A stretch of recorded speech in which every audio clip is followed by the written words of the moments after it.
Hello, good morning, good evening to all of you. Good afternoon. So today I'm gonna show you how to cook or how to boil sweet potato. Boil without water. So I'm gonna cook the sweet potato without water. It's not in a bag. I'm not gonna put in the oven. I'm gonna use my magic pot or my EUC electric oil for skillet of Saladmaster.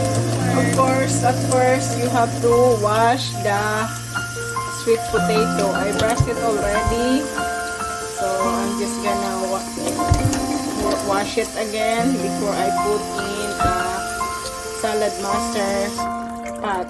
Of course, I'm gonna show you the Saladmaster EUC or electric oil core skillet. So this is 11 inches pot.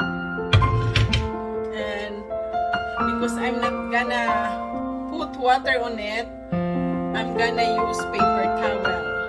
So maybe you're gonna ask how you gonna use paper towel for cooking sweet potato. Of course, this one is dry, so you have to pour a water on it. Yes, a little bit.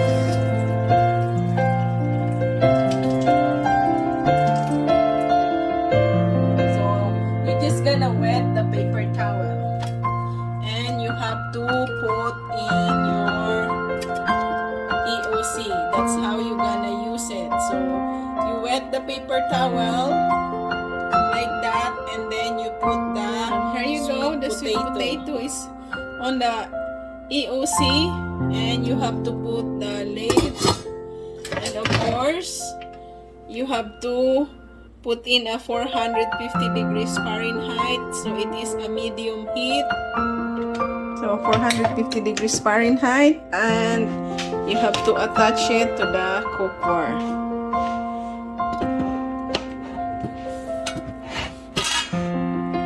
And you can timer it for 15 minutes. So time.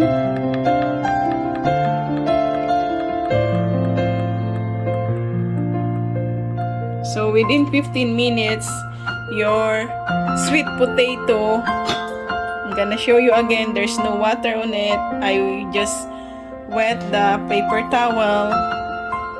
So in 15 minutes, the sweet potato will be cooked. Now, the EOC Saladmaster cookware is clicking already. It means the food is cooked already, or the sweet potato is cooked already, and it's automatically turned off. So that's how faster to cook in a Saladmaster cookware. 15 minutes the boiling sweet potatoes without water. So let's check it out. Wow. So see, it looks cooked already. So let's see. Oh wow. So it's really cooked. So to make sure, let's check. There you go. So it's done already. It's cooked already. Wow, it's nice. So it's really cooked.